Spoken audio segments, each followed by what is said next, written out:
बच्चों, आज की इस क्लास में अपन सीखने वाले हैं कि गुणनखंड कैसे ज्ञात करेंगे। देखिए बच्चों, आज की इस क्लास में अपन 4 प्रश्नों को डिस्कस करेंगे। अगर आप इन चारों प्रश्नों को सीख लेते हैं तो आप कोई भी सवाल आ जाए आप 100% उस सवाल को बना लेंगे। तो बच्चों, इस क्लास में आपको बहुत ही बिल्कुल बेसिक लेवल से गुणनखंड निकालना सिखाया जाएगा, तो आप इस वीडियो को पूरा ज़रूर देखिएगा। इसलिए बच्चों, मैंने यहाँ पर 4 सवाल लिए हैं ताकि आपको कोई भी डाउट ना रहे। सभी डाउट यहाँ पर आपको क्लियर किए जाएंगे। तो चलिए बच्चों, पहले सवाल की तरफ बढ़ते हैं। तो आज की क्लास का बच्चों पहला प्रश्न है x² + 7x + 10। अब इन सवालों को बच्चों अपन गुणनखंड विधि से कैसे करते हैं, तो देखिए बच्चों, यहाँ पर कोई भी संख्या नहीं तो इसका गुणांक आगे 1 माना जाएगा। इसके आगे क्या माना जाएगा बच्चों? 1 माना जाएगा। तो आपको बताना है 1 का पहाड़ा 10 बार पढ़ेंगे या 10 का पहाड़ा 1 बार पढ़ेंगे, 10 एकम 10 होता है।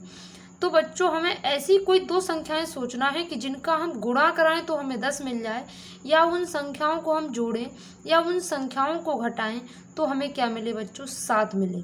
तो देखिए बच्चों, आप क्या कर सकते हो कि गुणा 10 आए।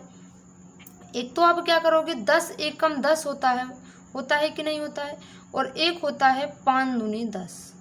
ये दोनों ही संख्याएं हैं जिनका हम 2 संख्याओं का आपस में गुणा कराएं तो 10 आएगा। और देखिए बच्चों, यहाँ पर आप 10 में जब आप 1 जोड़ोगे तो यहाँ 11 हो जाएगा। हमें चाहिए कितना है? 7 है।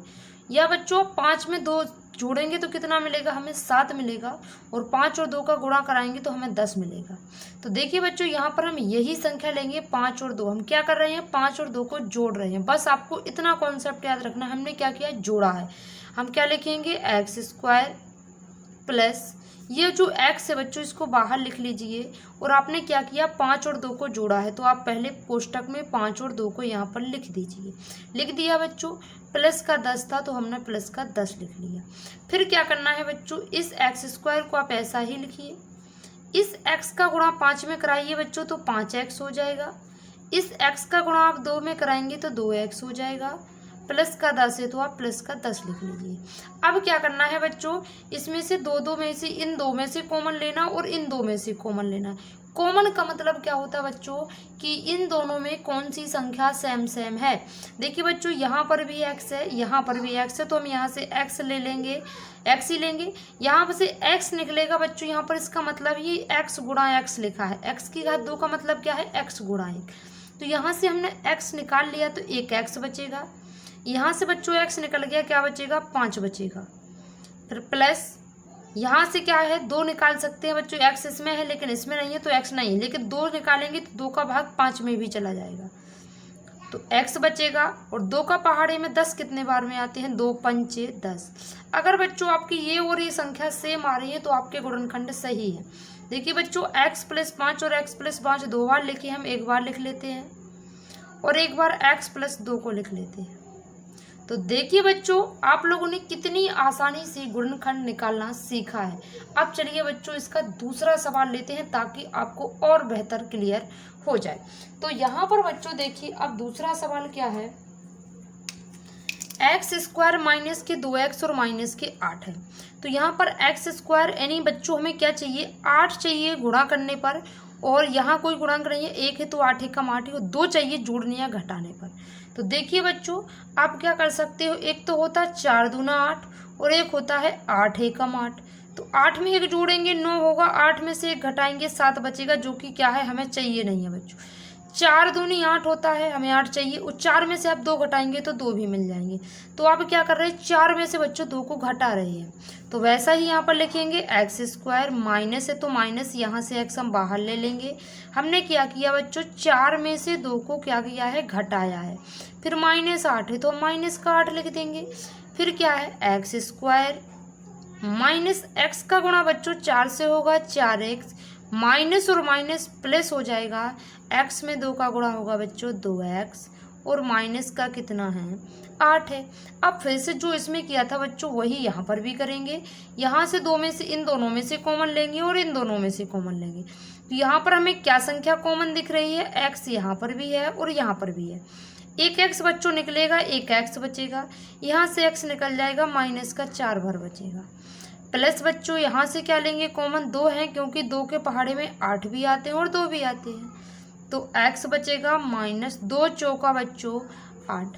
अब ये दोनों सेम है बच्चों, तो आप एक बार लिख दीजिए x माइनस 4 को और एक बार लिख दीजिए x प्लस 2 को। तो देखिए बच्चों, हमने x square minus 2x minus 8 के गुणनखंड क्या निकाले, x माइनस 4 और x प्लस 2।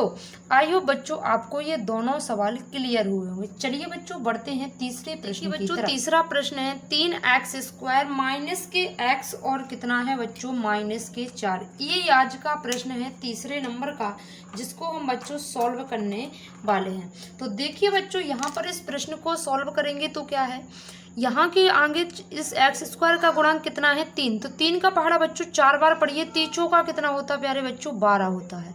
हमें 12 चाहिए गुणा करने पर, जोड़ने और घटाने पर चाहिए 1, इसके कुछ आगे नहीं है तो 1 माना जाएगा। तो हम क्या कर सकते बच्चों, एक तो 12 एकम 12 होता है, एक 6 दूनी 12 होता है और एक 4 तिया 12 होता है। यही कॉन्सेप्ट होते हैं तीनों। देखिए 12 में 1 जोड़ोगे बच्चों 13 हो जाएगा, हमें चाहिए तो 1 है। 6 में से 2 घटाओगे या जोड़ोगे बच्चों तब भी नहीं मिलेगा। लेकिन बच्चों हम अगर 4 में से 3 को घटाते हैं तो हमें 1 मिल जाएगा, और 4 और 3 को हम जोड़ देंगे तो हमें 12 प्राप्त, वो गुणा करा देंगे तो हमें 12 मिल जाएगा, क्योंकि 4 तिया 12 होता है। 4 में से बच्चों आप 1 घटाओगे तो हमें 1 मिल जाएगा, 3 घटाओगे तो 1 मिलेगा। यहाँ पर देखिए बच्चों 3x स्क्वायर माइनस x है तो हम बाहर ले लेते हैं। हमने क्या किया बच्चों, 4 में से 3 को क्या किया है, घटाया है और माइनस का 4 लिख देंगे। अब देखिए 3x स्क्वायर माइनस x का पहाड़ा 4 बार पढ़ोगे 4x माइनस माइनस प्लस 3 का पहाड़ा x बार पढ़ोगे 3x और माइनस का कितना है बच्चों 4 है। अब क्या करना है, इन दोनों में से कॉमन ले लीजिए। यहाँ x है, यहाँ x है, लेकिन यहाँ 3 यहाँ 4 कोई भी कॉमन नहीं, x कॉमन है। कितना बचेगा बच्चों, 3x बचेगा, इधर से x निकलेगा माइनस का 4 बचेगा, प्लस देखिए बच्चों अब यहाँ पर दोनों संख्याएं जब अलग अलग दिखती हों तो वहाँ पर कुछ भी संख्या कॉमन नहीं होती, तो अपन एक कॉमन ले सकते हैं। कितना ले सकते बच्चों, एक लिया तो वही संख्या ज्यों की त्यों लिख देनी है, 3x माइनस 4। देखिए बच्चों दोनों सेम संख्याएं हैं, आप लिख सकते हो 3x माइनस 4 और एक बार x प्लस 1 को लिख सकते हो। यही क्या हो जाएगा, इस प्रश्न का राइट आंसर हो जाएगा। आज का क्लास का बच्चों लास्ट प्रश्न है। देखिए एक्स स्क्वायर प्लस के 9x प्लस के 20 है, हमें 20 चाहिए गुणा, क्योंकि इसके आगे गुणांक कोई भी नहीं बच्चों तो 1 माना जाएगा। तो 20 चाहिए गुणा करने पर, जोड़ने और घटाने पर कितना चाहिए, 9 चाहिए। तो हमें ऐसी दो संख्याएं सोचना है कि जिनका गुणा कराएं तो हमें 20 मिल जाए, और उन संख्याओं को हम जोड़ें या घटाएं तो हमें कितना मिले बच्चों, 9 मिल जाए। तो देखिए बच्चों 20 किस किस के पहाड़े में आते हैं, एक तो 5 का 20 होता है बच्चों के नहीं होता, एक 10 दूनी 20 होता और एक 20 से कम 20 होता है। यही तीनों संख्याओं को अगर हम गुणा कराएंगे तो हमें 20 मिलेगा। अब देखिए बच्चों यहाँ पर क्या करेंगे कि अगर आप 5 यहाँ पर देखिए 5 और 4 को अगर हम जोड़ेंगे तो 9 मिलेगा, और 5 और 4 का गुणा कराएंगे तो हमें 20 मिलेगा। हमें यही पहली संख्या परफेक्ट बैठ रही तो हम वही संख्या को लेते हैं। अगर आप 10 में से 2 घटाओगे तो 8 बचेगा, जो हमें चाहिए नहीं। 10 में 2 का गुणा कराओगे तो 20 तो आ जाएगा, लेकिन 10 में से 2 घटाओगे तो 8 बचेगा, जो हमें चाहिए नहीं है। चलिए बच्चों हम यही लेते हैं 5 और 4 को। देखिए बच्चों यहाँ पर एक्स स्क्वायर, एक्स को हम बाहर निकालेंगे, हम क्या लेंगे 5 और 4 को क्या कर रहे हैं बच्चों, जोड़ रहे हैं। प्लस के कितना है 20 है, तो हमने इस 20 को भी यहाँ पर लिख दिया है। अब यहाँ पर हम एक्स स्क्वायर लिखेंगे, प्लस 5 का गुणा एक्स से कराओगे 5x आएगा, 4 का गुणा x से कराओगे 4x आएगा, और प्लस का कितना आएगा 20 आएगा। अब क्या करना है, फिर से वही स्टेप अपनाना है, इन दोनों में से कॉमन लेना और इन दोनों में से कॉमन लेना। तो हम क्या करेंगे, इन दोनों में से क्या कॉमन है, x कॉमन है, तो यहाँ पर क्या बचेगा बच्चों, x बचेगा, और इधर कितना बचेगा 5 बचेगा। यहाँ पर कोई भी कॉमन देखिए क्या दिख रहा है, यहाँ से 4 कॉमन दिख रहा है तो हम 4 कॉमन ले लेंगे, x बचेगा। 4 पंचे कितना होता है बच्चों, 20 होता है। देखिए ये दोनों सेम संख्या है, तो एक बार लिख दीजिए x प्लस 5 को, और एक बार लिख दीजिए x प्लस 4 को। देखिए बच्चों अपन ने आज की इस क्लास में 4 प्रश्नों को डिस्कस किया है। अगर आपने इन चारों प्रश्नों को बहुत ही अच्छे तरीके से देखा होगा तो 100% है कि आप चारों सवालों को सीख गए होंगे। अगर आपको कोई भी गुणनखंड का सवाल आता है तो आप उसको 100% बना लेंगे। आई होप बच्चों आपको विधि समझ में आई होगी। अगर वीडियो पसंद आए तो वीडियो को लाइक करें, और अगर चैनल पर पहली बार आए हैं तो चैनल को सब्सक्राइब जरूर करें। जय हिंद बच्चों, वंदे मातरम। मिलते हैं किसी नेक्स्ट वीडियो में।